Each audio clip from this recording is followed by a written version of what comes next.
بسم الله الرحمن الرحيم. باب الربا.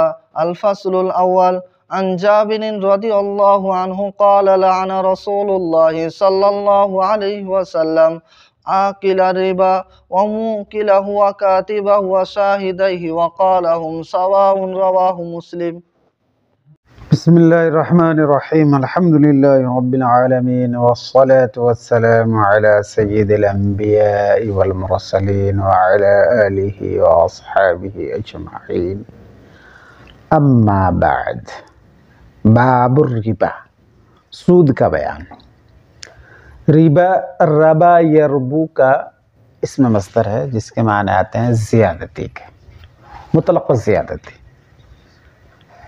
قرآن کریم میں بھی مطلق زیادتی کے معنی میں استعمال ہوا ہے، لیکن اصطلاح شرع میں ربا کہا جاتا ہے بغیر معاوضے کی زیادتی کو، یعنی ایسی زیادتی جس کے بالمقابل کوئی معاوضہ نہ ہو. لیکن ہر بغیر معاوضہ والی جو زیادتی ہے، ہر زیادتی کو بھی ربا نہیں کہا جاتا. اس کی مخصوص صورتیں ہیں جو شریعت میں بیان کی گئی ہے. ربا سب سے مشہور جو زمانے جاہلیت میں بھی رائج تھی کہ کوئی ساہوکار، کوئی بڑا مالدار دولت مند آدمی کسی غریب آدمی کو کچھ رقم دیتا تھا اور طے کر لیتا تھا کہ اگر اتنے دن کے بعد تم دو گے تو اتنا اضافہ کر کے دو گے، اور اگر اتنے دن کے بعد دو گے تو اور اتنا اضافہ کر کے دو گے. تو اس کو ربا کہا گیا ہے.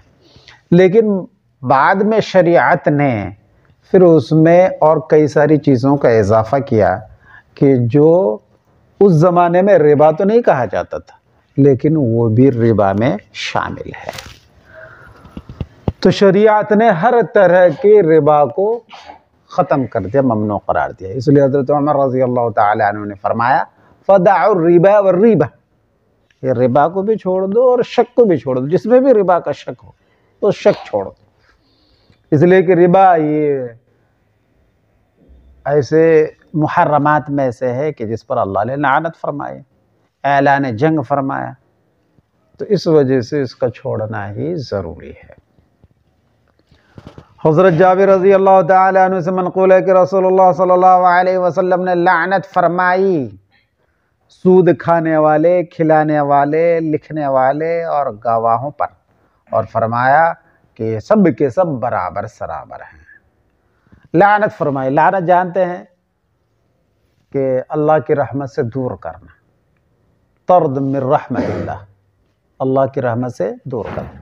اور یہ شریعت کے تمام سخت الفاظوں میں سے سب سے زیادہ شدید لفظ ہے. جس میں بھی لعنت شریعت میں وارد ہوئی ہے تو اس کے حرام ہونے میں تمام امت کے درمیان کیا ہے؟ اتفاق ہے. رسول اللہ صلی اللہ علیہ وسلم نے سود کھانے والے پر، کھلانے والے پر، اب کھانے والے پر جو سود لے کر کھائے صرف اسی پر لعنت نہیں.